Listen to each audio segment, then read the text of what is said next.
رسول اللہ کے 40 اصول۔ آپ صلی اللہ علیہ وآلہ وسلم نے فرمایا، فجر اور اشراق، عصر اور مغرب اور عشاء کے دوران سونے سے باز رہا کرو۔ بدبودار اور گندے لوگوں کے ساتھ نہ بیٹھا کرو۔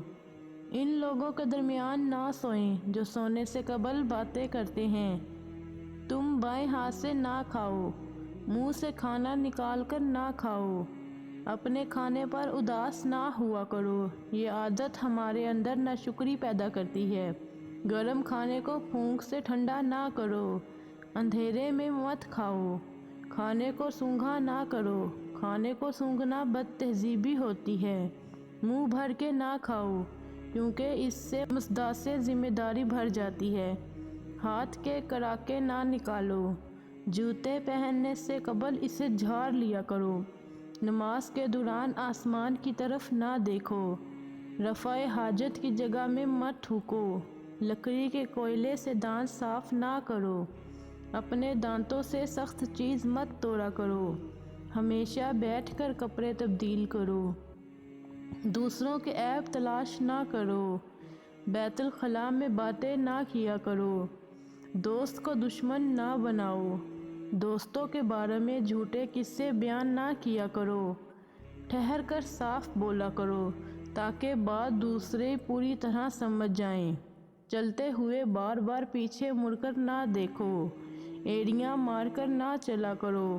ایڑیاں مار کر چلنا تکبر کی نشانیوں میں سے ہے۔ کسی کے بارے میں جھوٹ نہ بولو۔ شیخی نہ بگاڑو۔ اکیلے سفر نہ کیا کرو۔ اچھے کاموں میں دوسروں کی مدد کیا کرو۔ فیصلے سے قبل مشورہ ضرور کیا کرو، اور مشورہ ہمیشہ سمجھدار کی بجائے تجربہ کار شخص سے کرنا چاہیے۔ کبھی غرور نہ کرو۔ غرور ایک ایسی بری عادت ہے جس کا نتیجہ کبھی اچھا نہیں نکلتا۔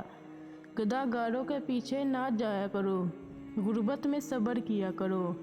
مہمان کی کھلے دل سے خدمت کرو۔ یہ عادت ہماری شخصیت میں کشش پیدا کر دیتی ہے۔ برا کرنے والوں کے ساتھ ہمیشہ نیکی کرو۔ اللہ پاک نے جو دیا ہے اس پر خوش رہو۔ زیادہ نہ سویا کرو۔ زیادہ نیند یادداشت کو کمزور کر دیتی ہے۔ اقامت اور اذان کے درمیان گفتگو نہ کیا کرو۔ اپنی خامیوں پر غور کیا کرو اور توبہ کیا کرو۔ روزانہ کم از کم 100 بار استغفار کیا کرو۔